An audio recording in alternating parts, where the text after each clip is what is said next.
Hola, soy Leonor y hoy voy a atravesar siglos para contarte la historia de Sudáfrica. Un lugar donde imperios, comercio, resistencia y esperanza decidieron compartir el mismo pedazo de tierra.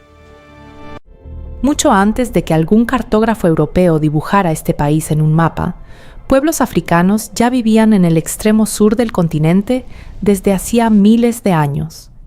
Las comunidades habían desarrollado formas de convivir con la tierra, el clima y los animales mucho antes de que apareciera algún explorador afirmando haber descubierto algo.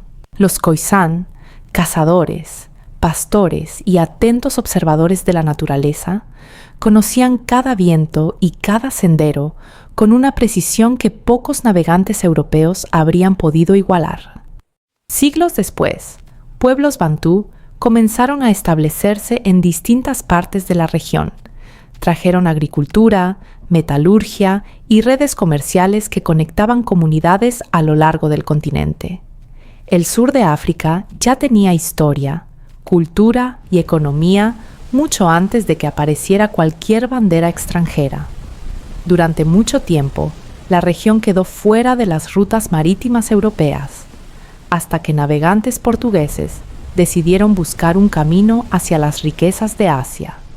En 1488, el navegante portugués Bartolomeu Dias llegó al extremo sur de África. Tras enfrentarse a violentas tormentas, rodeó lo que más tarde sería llamado el Cabo de Buena Esperanza, un nombre bastante optimista para un lugar que casi destruye su flota.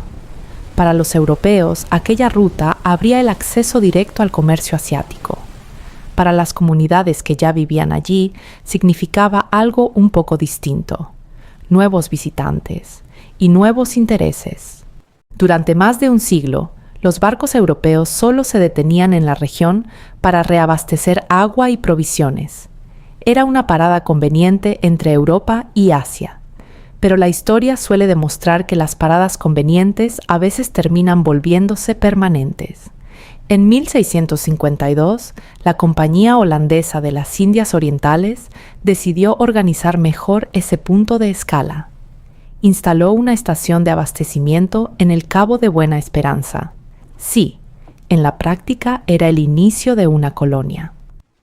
Con el tiempo, los colonos europeos comenzaron a establecerse en la región. Agricultores neerlandeses, conocidos más tarde como bóeres, extendieron sus granjas cada vez más hacia el interior. Este proceso generó tensiones con comunidades que ya habitaban esas tierras desde hacía generaciones. Al mismo tiempo, muchos colonos buscaban mayor autonomía frente al control colonial. Algunos bóeres cargaron sus carretas, familias y animales y partieron hacia el interior del continente. Este movimiento fue conocido como el Grand Trek y comenzó en la década de 1830. Cientos de familias abandonaron la colonia del Cabo y recorrieron miles de kilómetros en carretas tiradas por bueyes. Era una mezcla curiosa de búsqueda de libertad, esperanza de nuevas tierras y una buena dosis de valentía. De esas migraciones surgieron pequeñas repúblicas independientes en el interior, como el Estado Libre de Orange y la República del Transvaal. Pero el interior de Sudáfrica ya estaba habitado por pueblos organizados, con territorios definidos y estructuras políticas propias. Como suele ocurrir en muchas historias de expansión territorial, los encuentros entre sociedades distintas no siempre resultan tranquilos. Durante el siglo XIX, comenzaron a surgir disputas por tierras, comercio y poder. Reinos africanos, comunidades locales y colonos europeos pasaron a competir por influencia en un escenario cada vez más complejo. Y entonces ocurrió algo que suele cambiar cualquier región con sorprendente rapidez. Se descubrieron recursos naturales extremadamente valiosos. En 1867 se encontraron diamantes en la región de Kimberley. La noticia se propagó por el mundo a gran velocidad. En poco tiempo, miles de personas llegaron atraídas por la promesa de riqueza inmediata. Ciudades aparecieron casi de la noche a la mañana, y lo que antes era un lugar tranquilo se transformó en un centro económico mundial. Pocos años después, apareció otro hallazgo aún más impactante: oro en la región del Witwatersrand. De repente, Sudáfrica se convirtió en uno de los lugares más deseados del planeta para inversionistas, aventureros y, por supuesto, imperios interesados en ejercer control. El crecimiento económico intensificó las tensiones políticas entre el Imperio Británico y las repúblicas bóeres, que buscaban dominar territorios ricos en minerales. Como suele suceder, aquello terminó desembocando en conflictos armados. A finales del siglo XIX, esas tensiones culminaron en las guerras bóeres, enfrentamientos entre el Imperio Británico y los colonos bóeres. Fue un conflicto impulsado por territorio, recursos y poder, que dejó marcas profundas en la historia de la región. A comienzos del siglo XX, tras años de guerra y negociaciones, las antiguas repúblicas bóeres y las colonias británicas fueron unificadas. En 1910 nació la Unión Sudafricana bajo dominio británico. El nuevo gobierno comenzó a organizar el país siguiendo estructuras políticas inspiradas en modelos europeos. Sin embargo, el acceso al poder estaba lejos de ser amplio. Algunas voces participaban en las decisiones nacionales, mientras muchas otras quedaban cuidadosamente excluidas. En 1913 se aprobó la Ley de Tierras Nativas, que limitaba dónde gran parte de la población podía vivir o poseer tierras. Para algunos fue solo una ley administrativa. Para muchos otros, un cambio profundo en el equilibrio social.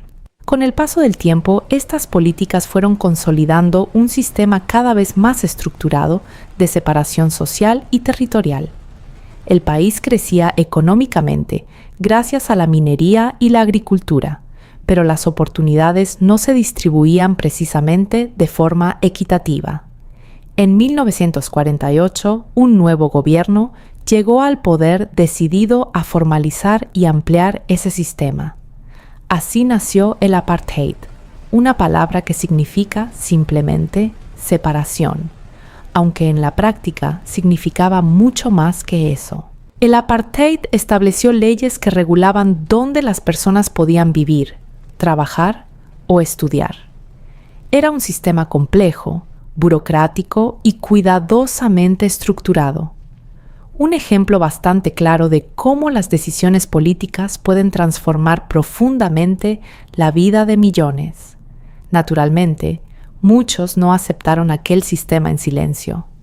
Movimientos sociales, líderes políticos y organizaciones comenzaron a desafiar esas normas. Entre ellos destacaba el Congreso Nacional Africano. Durante décadas, manifestaciones, campañas políticas y protestas intentaron transformar aquel sistema. Muchos de estos movimientos enfrentaron una fuerte represión estatal. Aún así, la resistencia siguió creciendo dentro y fuera de Sudáfrica. Entre los líderes más conocidos de esa lucha estaba Nelson Mandela.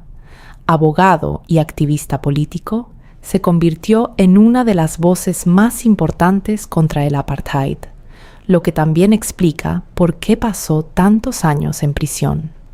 Incluso con líderes encarcelados y movimientos limitados, el debate sobre el futuro del país continuó creciendo. Al mismo tiempo, aumentaba la presión internacional, con gobiernos y organizaciones cuestionando abiertamente el sistema político sudafricano. A finales de los años 80, la situación era evidente. Protestas internas cada vez más intensas y sanciones internacionales que afectaban la economía. El país enfrentaba una pregunta inevitable: ¿continuar igual o cambiar de rumbo? En 1990 ocurrió algo que durante mucho tiempo parecía improbable. Nelson Mandela fue liberado después de 27 años en prisión. Su salida marcó el inicio de un proceso de negociaciones que pocos años antes muchos consideraban prácticamente imposible. Las conversaciones entre el gobierno y los líderes políticos comenzaron a redefinir el futuro del país. No fue un proceso rápido ni sencillo. Cambiar décadas de leyes y desconfianzas requiere algo raro en política: paciencia. Durante esos años de transición, Sudáfrica vivió tensiones, debates intensos y muchas incertidumbres. Aún así, el país avanzaba lentamente hacia un nuevo modelo político basado en participación democrática. En 1994, finalmente se celebraron las primeras elecciones nacionales con participación amplia de la población. Millones de personas votaron por primera vez en su vida. Las largas filas frente a las urnas se convirtieron en una imagen histórica observada por el mundo entero. Nelson Mandela fue elegido presidente de Sudáfrica. Su elección marcó el inicio de una nueva etapa en la historia del país, un momento en el que la política comenzó finalmente a reflejar la diversidad de su propia sociedad. Desde entonces, Sudáfrica sigue enfrentando desafíos sociales, económicos y políticos, pero también conserva una lección interesante. Algunos sistemas parecen permanentes, hasta el día en que, de repente, dejan de serlo.